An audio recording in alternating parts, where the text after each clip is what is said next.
So, Brian, thank you so much for taking time out of your busy schedule and welcome to ICG Next. Yeah, well, thank you, Craig. And it's good to see you again, literally. And it's always a pleasure to be brought back, not only for the advisors, but obviously in front of your clients. So thank you and Deb for that opportunity. For the folks on the line, as I bring up the presentation here, retain your brain.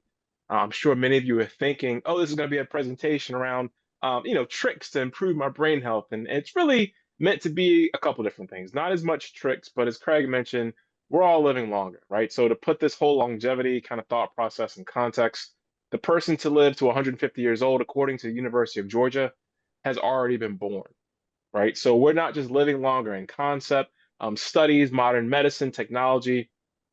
We are indeed living longer, right? It's a reality. And so if we were in person, I would ask folks, if you know someone who's 80 years old, raise your hand. Most of the folks in the room raise their hand. If you know someone who's 90, raise your hand. Maybe about half the hands go down. I would ask you as well, do you know someone who's 100? And you'd be surprised, right? A couple hands still stay up, right? It's not uncommon to know that anymore. So if we're going to be living longer, as Craig mentioned, what are the tools, what are the mechanisms that we should be aware of to help us not only live longer, but thrive longer, right? You want to be able to live your best life every single day as we age. Our content collaborator, his name is Dr. Mark with a C, Milstein. So we partner with a number of individuals and organizations out there. Craig mentioned the MIT Age Lab, so kind of understanding what it means to live longer, but also looking at the opportunities and challenges with that. Dr. Martin Milstein is a neuroscientist. So think about what he does is looking at the studies of the brain, particularly brain health. But he has a book called The Age Proof Brain. And in that book, he uncovers some simple interventions that we can all take to improve our brain health. So that book is called The Age Proof Brain. We'll kind of give you the cliff notes of what that book says in this presentation, but essentially simple interventions that help us, again, thrive longer as we age. Our formal presentation is going to go like this. We'll talk about your age versus your brain age. They oftentimes are very different. We'll talk about the importance of brain health. And then lastly, how you can actually do it, right? This is not meant to be a quick fix. This is not going to be any tricks. What you will find, these are things that you're likely already doing, but we'll talk about some mechanisms to help you improve those as we go along in life. So your age versus your brain age, to put this all in context, your brain can be younger or older than your actual age. And I want to give you kind of a scenario here. February 11th, it's my birthday every single year, but last year it was also the day of the Super Bowl. So February 11th, the day of the Super Bowl, my youngest brother, his birthday is the day after. We always celebrate. We get together. My brother's a big bourbon drinker. I'm a light Miller Lite kind of guy. So he says, Brian, look, it's our birthday. It's Super Bowl. Let's celebrate, right? Have a bourbon with your brother. I can all tell you that the day after that glass of bourbon, I felt a lot older than 42 years old, right? So, kind of put this in context. It's not just after a busy day, right? It's not after a big vacation or even running a marathon, which make you feel older. But the question here, the what we're talking about here is, when you think about your life in concert, from January all the way to December, how old do you truly feel, right? So, I want to let that question sink out there because there are folks in the world called super agers, right? So these are centenarians, right? Those that live to 100, and they don't just live to 100, right? But they thrive, right? They do things in terms of life where age becomes just a mechanism of time, right? It's not really indicative of who they are. Some of the oldest living men in the world, right? You might guess what they drink every single day coming from Italy. It's not wine, it's actually goat's milk, right? Goat's milk has been proven to reduce inflammation, again, which is obviously great for your brain health. Some of the oldest living women in the world come from Japan, right? They're outside, they're growing their own turmeric and ginger. So by doing so, they're getting vitamin D in the process. By way of this being outside, growing turmeric and ginger, some of these folks haven't been sick in 30, 40, or even 50 years, right? Put that in context, particularly as we age. But those are some of the more health dynamics. But as you think about some of the more social dynamics, they check on each other, right? They do things together. They see every day as an opportunity for themselves, but also to impact others, right? So they have a positive outlook on life. So as you think about this, right, you don't have to be a super ager to necessarily thrive well in life, but you should maybe take some of the elements of what these folks are doing and integrate it into your own lifestyle. Within Dr. Martin Milstein's book, he has 5 questions, right? As we think about, assessing our overall brain health and what it means to not only live longer, but what can I do to support that whole thought process? There are 5 questions here, and I would challenge you to think about these questions not in a vacuum, not just today, but as you go through these, how would you have answered them maybe 5 or 10 years ago? So this first question is, how well can I manage my day? And it sounds very much so like an insurance question, but essentially, as you think about the things that you do day to day, how well can you do those things safely and effectively every single day throughout the year? The second question is, how well can I remember important information, right? Again, many of us may chuckle at this question because I don't remember what I had for lunch yesterday. We've all heard that. But I'll kind of give you a scenario. When you go on a vacation, right? You're going to the airport, you park in space 457. What do we all do when we park in space 457? We take out our cell phone, right? We take a picture, we walk away, right? We don't think about it until we come back, right? Not really important information. But I'll tell you this, right? Not just the number of where you park or just what you had for lunch yesterday, but in essence, when you think about important information, the names of your children, the names of your grandchildren, right? Attending your appointments on time, taking your medication consistently, right? These are the important things that we talk about when we ask this question. Questions 3 and 4 kind of go together. How well can I move and maintain balance, as well as how fast can I walk? Study shows it relates to our overall brain health, not as much our heart health, but our brain health. The gait at which we walk, meaning the pace at which we walk, is far more impactful than the distance, right? And we'll talk about that in more detail later. But the last question here is, how old do I feel, right? So when you think about your life in concert, the outlook that you have, the motivation that you have day to day, how old do you truly feel, right? So these are 5 questions to give you a sense of your overall brain health kind of in your own mind, right? They won't replace an MRI. They will not replace a brain scan, but they do give you a good sense of, again, are there any changes relative to 5 or 10 years ago that I should get addressed? You might say to yourself as well, these are all good, Brian, but you don't know my family history. And that is very much so true. But as you think about, aging, there's more to the fact that getting older and not doing anything about it, right? That's a kind of a myth. And the second part is when you think about genetics, studies show actually only 1 in 10 cases as it relates to Alzheimer's and dementia are tied to genetics. 1 in 10 are only tied to genetics. So what that means is 90% of your lifestyle as it relates to your brain health is in your control, right? I think that's such a beautiful gift to know that, you know, yes, you may be getting older. Yes, you may have had a chronic issue in your life. Yes, maybe things are slowing down, but to know that every single day you have control, right? Again, that's a beautiful gift that we should all be taking advantage of. So as you think about kind of the importance of this, right? The elephant in the room is, yes, I'd love to be a super agent, or I'd love to kind of embrace this whole mindset, and I'll give you some fodder to think about, so you can kind of push over the edge, right? Know that it's important, but why you should make every day an opportunity to make it important. The first thing that we'll talk about here is the way our brains work, right? So we're not going to go through a science project here. I don't think anyone would enjoy that, but we will talk about kind of how the brain operates as it relates to brain health. So our brains produce what's called brain trash, right? And think of brain trash as the product of our brain working, right? So our bodies produce waste.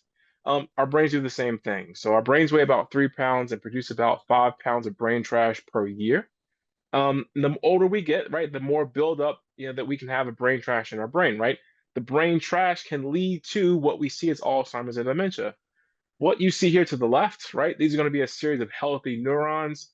Think of neurons as the communicators and connectors of our brain, right? This is how you walk, talk, laugh, smile, read, everything you do in life, right? There's a constant connection in terms of how that occurs. What you see here to the right, these are a series of unhealthy neurons, right? So this brain trash is building up in our brains, which inhibits the communicators and connectors from working effectively. So as we see someone living with Alzheimer's, right, the lack of recall, right, the inability to maybe speak clearly, the slowdown in gait, right, the walking becomes more of a challenge, right. All these things are tied to brain trash building up in our brain, right. As we think about kind of the emotional support that's needed to care for someone, and I'll share a personal story. My grandmother Lucille, a beautiful, amazing woman, about 5'2", 100 pounds, wet, a fiery, independent, strong woman. I'd rather shovel 10 feet of snow than deal with her wrath, right? That kind of mindset. That's what I'm talking about here. But at 84 years old, she was diagnosed with dementia, right? And so we saw a change, we saw a decline. And while that was a hard thing to swallow, the most hardest thing in caring for someone that you love is not knowing what each day is going to be like, right? When she wakes up, is it going to be a good day? Is it going to be a bad day, or is it going to be an in-between day, right? And that can be emotionally taxing for the person living with it, but also for the people doing the caregiving. As you think about some of the costs, home health aid, assistant living, or nursing home, none of these things anyone wants proactively. But as you think about needing to outsource the care, if you are working, if your loved one needs additional care that you can provide, right, these become more of a reality. And so as you think about the numbers that you see here, while you may want to avoid them, you should be aware of them because as you add on memory care, cognitive care, there's an additional $12,000 to $48,000 every single year on top of these costs, right? Again, not trying to scare you, but I want you to be aware that we should be mindful of, again, some of the things that are ahead of us. As you think about Medicare, Medicaid, right? Social insurance does not cover these costs. So it takes us to this idea that there is close to $400,000 in lifetime care just for dementia care, right? So, and again, like these are numbers that are not meant to shake you or scare you, but the goal of this content, this goal of this what we're showing you right here is awareness, right? You don't want the feeling of no one ever told me or why did I even know about this? Because these are numbers that could be small, could be big, depending on your lifestyle. But the ultimate reason why you work with Craig and you work with a team to help you build your wealth and build your money for other things is you want control over what you do every single day. As you think about the advent of pickleball, if you love pickleball today, you want to play when you want to play, right? Not when you feel like it or not when you feel good. You want to have the control every single day. So the real reason why you take care of your brain health is not just for the I should do it. You should do it for you, right? So you can be able to enjoy the things that you have planned and saved for later in life. So here's how you do it, right? And I think this is the greatest part in my mind of the presentation, right? This is when you can kind of actually integrate some of your own lifestyle into what we talk about here. But here's my ask for everyone listening on the line today. We're going to go through 3 ideas to improve your brain health, but in the spirit of creating a new habit. New habits are hard. Trust me, right? It takes about 3 weeks to create a habit, good or bad. So if we talk about three, I want you everyone to pick out one that really stands out to you that says, you know what, it may be hard for me, but I'm willing to try this, right? If I try it, I might fail at it, but I can always say to myself, this is important to me. This is important to the people that I love. This is important to the people that love me. So I'm going to commit myself to making this change in this one area. And so when you do that, what you have is momentum to the other two that we'll talk about, right? You know how to create a habit. You know how to adjust yourself to the changes. Again, so without further ado, the biggest ally that we have to improve our brain health, no matter where we are in life, is sleep. Okay. Some of us do it better than others, right? Some of us have lifestyle constraints. If you have a 3-month-old at home, right, sleep can be a little bit of a challenge, right? But again, we've all heard that we need about 8 hours of sleep per night. And the reason for that is you don't just go to sleep and wake up, right? You actually sleep in what's called cycles. So you go through what's called light sleep, deep sleep, and what's called REM sleep, rapid eye movement. And so this sleep is so important because when you essentially go through rapid eye movement, that's when you dream, right? And when you dream is when your body and your mind recover just from the day's work. And so what I would point out to you is that if you are getting a good night of sleep, what you're doing is you're giving your body the best chance not only to recover, but also to get rid of brain trash, right? So your brain actually shrinks down in size when you go through this cycle of sleep. Fluid comes in from your spinal cord, wraps around your brain and your skull, and it washes it out, right? It washes out all the brain trash, at least to the best of its ability. And so, if you think about taking a car through a car wash, if you go through the cycle when it's just the soap on the car, right, you don't have a clean car, right? You started the process, but you didn't finish. And so, the same thing happens if you only get 4 hours of sleep or you wake up a lot throughout the night, right? You don't wake up feeling fresh. You don't wake up feeling like you got a good night of rest. So that 8 hours is so critical every single night because it gives you the best chance again for your brain to recover from the day's work. The way you put this in motion is essentially you want the room to be dark as possible. So, I look at this in a couple of different ways. Number one, you think about the cell phone, you think about the Kindle, you think about the TV. All these things are things we have become used to, right? They help us go to sleep to a certain degree, but while it may seem like it's a step in going to sleep, what it's actually doing is delaying the sleep process, right? Your brain is still on, so it takes longer to go off. You want again that room to be dark, right? The natural light. You want the curtains closed. You want your room to feel like it's dark, right? Your mind, your body are ready for a good night of sleep. Conversely, right, which is kind of convenient now that we're going into spring, right, days are longer, you want as much natural light as possible, right? So what that does actually, it tells your brain when it sees the light the next day to prepare for the next night of sleep, right? So it's actually like a reset button for your brain and for your body. Um, a big debate in my household, temperature, it doesn't matter the season. My wife is always cold, I'm always hot, but you want the room to be as cool as possible, right? So in a perfect world, right, you want your room to be around 65, 66 degrees at night, fall, spring, winter, and summer, right? So again, this gives your body the best chance to be in hibernation mode, which again promotes a great night of sleep every single night.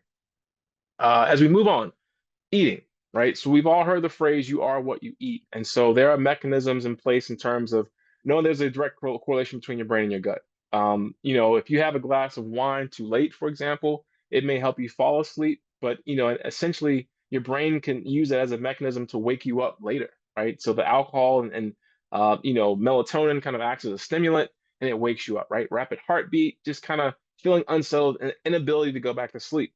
If you have spicy food, some people have nightmares, right? So all these things kind of mixed together show yourself that what you eat really does matter. And so, in fact, there are foods that can help lower the risk of dementia. And so, what I show you here, again, a smattering of foods, Mayan diet, Mediterranean diet, foods that we all know we should eat.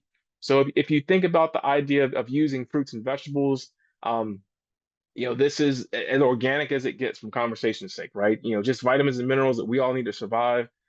You know this, I know this. We should all eat more of it. Fish as a protein, right, tends to be high in omega-3, which is good for your brain health. Again, I think about fish, you could love it, you could dislike it, but as you think about being outside more, grilling more, try to integrate it more into your diet, right? Because it's good for your brain health. Olive oil, nuts, think about the things that help our blood flow freely. And lastly, Craig, I'm going to assume everyone on the line here is an adult. We all know what beans make you do, right? Beans make you regular, they make you poop. We talk about brain trash, right? Getting those toxins out of your body. That's important, right? So you want to have a mechanism to have a free flowing system to get rid of waste on an ongoing basis. So, look at this as an opportunity. I've met people in many phases of saying, look, I do this every single day. And so if you do this, great. If you're resistant to this, what I will say to you is Dr. Mark Milstein, through his research, he gives us a little bit of an out. So he says that 80% of what we eat should be what you see here. 20% should be what you enjoy, right? So, here we are in the great Northeast. We love our pizza, we love our cheesesteaks, right? We love our burgers, right? These are all things that we should enjoy indeed. But the goal of the conversation here is not to exclude these things from our diet, but be mindful of when you eat it, right? So, not having a heavy meal before bed, not drinking a beer before you go to bed, right? Not having a hoagie before you go play a round of golf, right? These are all things that could delay us at our optimal abilities, right? So, use that for the time when, maybe it's after the round of golf, right? Having something, be later in the day, but, before you go to bed, right? These are all things to just be mindful of how you eat and when you eat, again, to improve our brain health over time.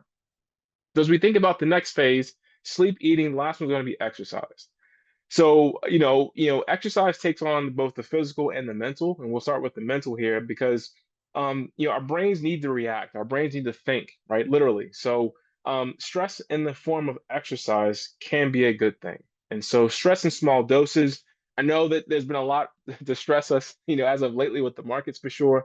But when you think about stress in small doses, what I would tell you is, imagine if you're planning a vacation, okay? And it's a vacation with your family, you're bringing siblings, right? Mom and dad are coming. There's a lot of coordination if you're planning this trip, right? Even if you're outsourcing to a travel agent, you still have to have all the data to give to them, right?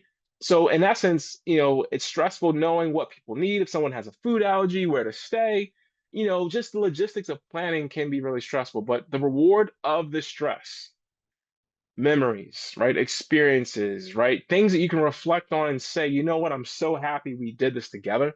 That's what this makes the stress worth it, right? So, not driving a Ferrari down the street as fast as you can stressful, but doing things that make you happy, doing things that are outside of your comfort zone, your brain can reward you for this. Your brain kind of needs a challenge every single day. I get the question oftentimes, what about kind of Sudoku or crossword puzzles? And those are certainly great things, right? These are things that we should be doing to keep ourselves sharp. But it's kind of like a beautiful meal, right? If you have a beautiful meal, it doesn't consist of just one thing. You need to integrate other things in your mind and your daily routine to keep yourself sharp. So as we think about kind of the moment, right? Stress can be the big kind of bespoke thing, but what about day to day, right? Knowing that we all have moments where family can make things complicated. We all know that external factors outside of our home can influence us.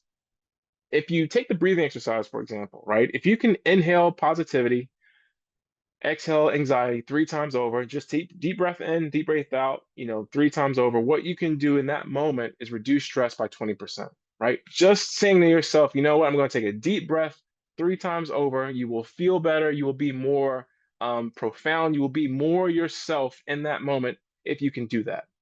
Changing your perspective, right? So knowing that no one loves traffic, particularly here in the Northeast, right? Depending on where you live, there can be a little bit of traffic, there can be a lot of bit of traffic. But here's a scenario that I would give you that if you were in traffic on your way to your kid's recital, does the traffic really matter? Right? Maybe it gets you there late, but you're not going to turn around. You know, you're still going to get to where you have to go. So just being mindful that sometimes you're in traffic for a reason. It's getting you to the people that you love, it's getting you to the things that you enjoy. Again, it can help you change your perspective and again reduce the stress of the moment. Rose, thorn, bud, right? So as you reflect on the past 24 hours of your day, what went well is the rose, right? So, we just got done with the NCAA tournament. If anyone on here is a Houston fan, right, you didn't feel great, but anyone who is a fan of the national champion, you feel amazing, right? You look at yourself and say, Florida did it, right? So that's the rose. The thorn is again, maybe you were a Houston fan. You wanted the kids down there to win. Things did not go as planned, but did anyone expect at the beginning of the year for Houston to make that kind of run? The bud is what's on the horizon, right? So as you think about the scenario of you're having dinner tomorrow with one of your really good friends, dinner's at 6, you got a reservation for a great restaurant, you cannot wait. Just the anticipation, just the feeling of knowing the hug, the kiss, whatever it is for that moment of embracement, good times, good laughs, good drinks, all those things combined, you're looking forward to it. And so as you think about while we talk about these things, right, the breathing, the perspective, the rose thorn bud, fear, anxiety, depression, right? All these things are a part of our lives, right? Some are more extreme than others, but the reason why you have these things at your disposal is if you don't control what we just talked about, right? Fear, depression, anxiety, those things can accelerate the impact of dementia and Alzheimer's, right? So just knowing that, those little small micro moments can give yourself the muscle memory of saying, you know what, I feel it coming. I'm going to reduce that. What you're doing is, again, you're paying yourself forward later in life, again, to reduce the impact of Alzheimer's and dementia. So it's really important to kind of think about this in context of kind of where you are and where you want to be.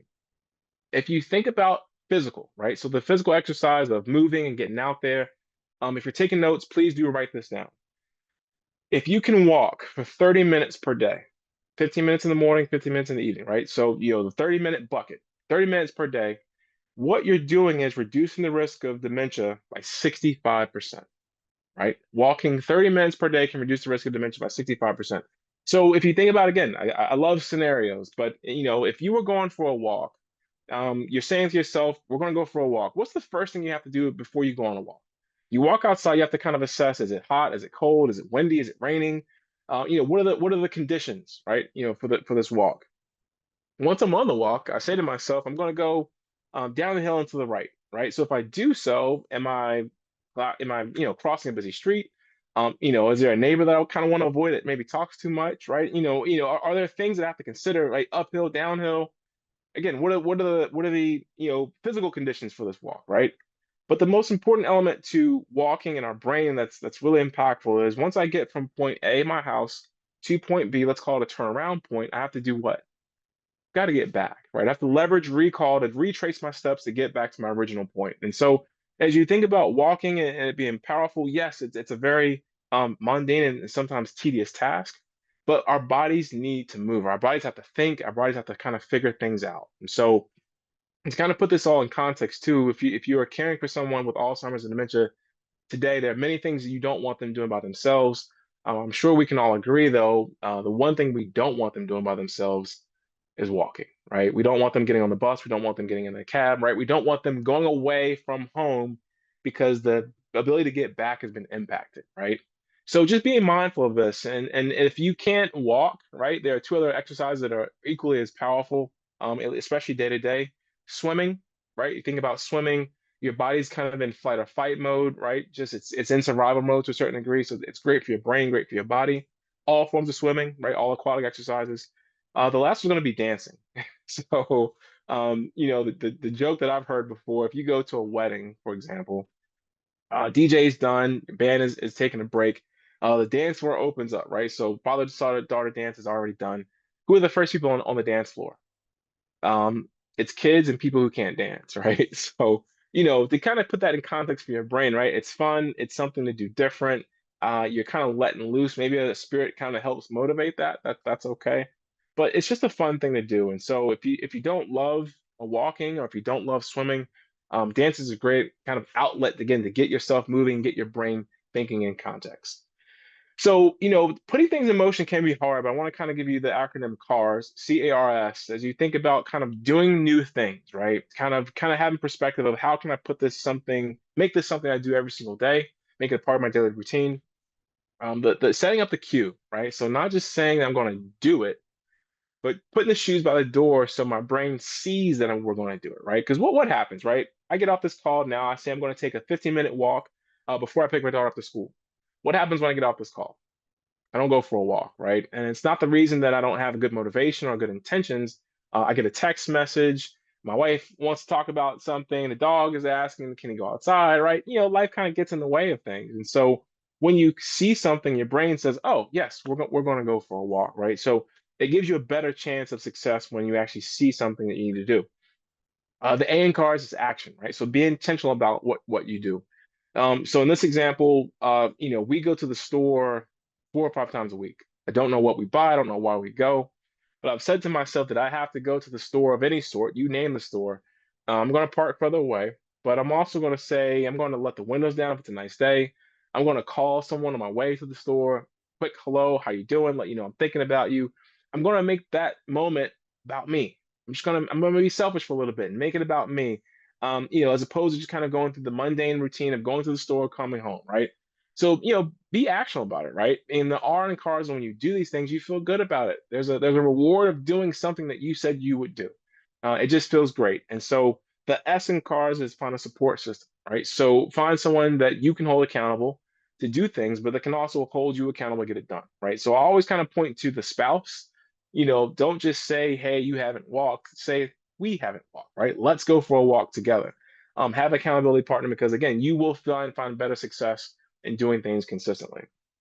As we kind of close things out, as you think about eating, as you think about sleeping, as you think about exercise, what you're doing when you do all these things is you're cross-training your brain. So I've never done a triathlon before myself, but if I were to do one, I would approach it as such. I don't have to be a great bike rider. I don't have to be a great swimmer. I don't have to be a great runner. But the purpose of that triathlon and putting all those things together is to do what? Finish, right? The goal of any triathlon is to finish. And so as you approach these steps, again, that's why I asked you to pick one. It's not to perfect them. It's not to say, you know what, I have to change everything I'm doing today and do this. The goal is to make incremental change. The goal is to embrace the friction. The goal is to put all these things in a bag and say, you know what? Today is a day for me to try something different, right? I'm going to do all these things because it's not going to be easy.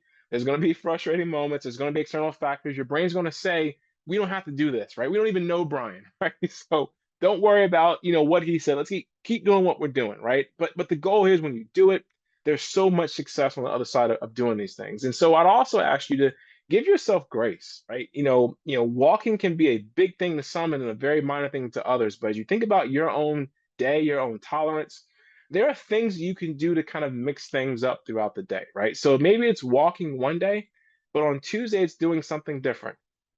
For those of us who are right-handed, I'll give you this challenge, right? We all brush our teeth with our right hand, right? Try brushing your teeth with your left hand.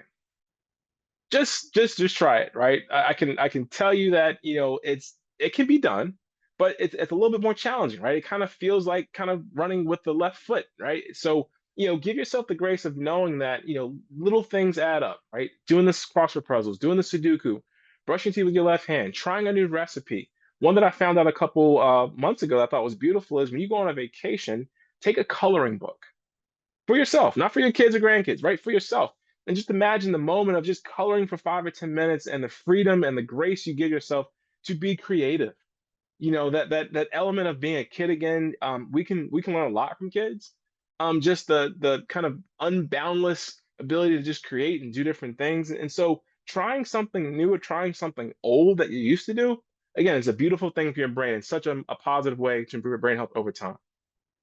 And you think about supplements. I'd point out that I'm not a doctor, I'm not a health professional. My wife's a nurse practitioner, so I can ask her questions. But a couple of things kind of matter with supplements. Number one, I've heard a lot about creatine as of late for brain health. There's pills out there that claim to be good for your brain health, and those all things may very well be true. But the kind of context that Dr. Mark Milstein would give us is first and foremost, talk to your doctor, right? Anything that you look to introduce to your body from a supplement standpoint, you don't want it to conflict with your medication, for example. But then also too, as an example, melatonin, right? You can buy it over the counter. You can buy it, through different vessels to help us go to sleep. But if you don't talk to your doctor first, for example, what if you take melatonin proactively, for example, what you could be telling your body is you no longer need to produce this, right? Because our bodies produce it naturally, right? So there's a deficiency. Again, there's a need for it, but your doctor could understand your body, understand your medications, understand yourself in totality to say this is what you need, right? So again, it's not that supplements are bad by any means, but there are so many elements to helping you be well. When you think about sleep, when you think about eating, when you think about exercise, right, that's your first line of defense, right? If those things aren't giving you the outcome that you're looking for, again, talk to your doctor for a better plan to get you where you want to be. So in summary, we talked about these things, but I want to take you to this last quote slide, right? A sharp mind at the older age isn't just a bit of luck. It is well within reach for most of us. And where I'm going with that is, and how I interpret that quote is, we all need a little bit of effort, right? This is not going to be easy. But when you think about the reason why you do it, people say all the time, there's nothing that I won't do for my wife. There was nothing I won't do for my husband. There's absolutely nothing that I won't do for my kids, right? We want to be able to enjoy this life for as long as we can. We all have an expiration date, but you want to be able to maximize every single day. So it's not just about being young again. It's more about maximizing whatever bucket you have for opportunity every single day. Use it, right? Use it up every single day so you can enjoy what you do, enjoy who you are, enjoy the people that are in your life. I'll end before I turn it back to Craig and questions. There is a workbook that goes along with this presentation, and this workbook condenses what we talked about today, but it also allows you to have a plan, right? So as you think about eating and sleeping, having a plan, talking to Craig, talking to Deborah, like having things in your bag that say, you know what, I'm trying this, but what are you doing, right? Having some reflection points, having people you can share this with, again, I think is a beautiful tool to help you become a better version of yourself. So with that, thank you, Craig. Any questions, thoughts, comments from the audience?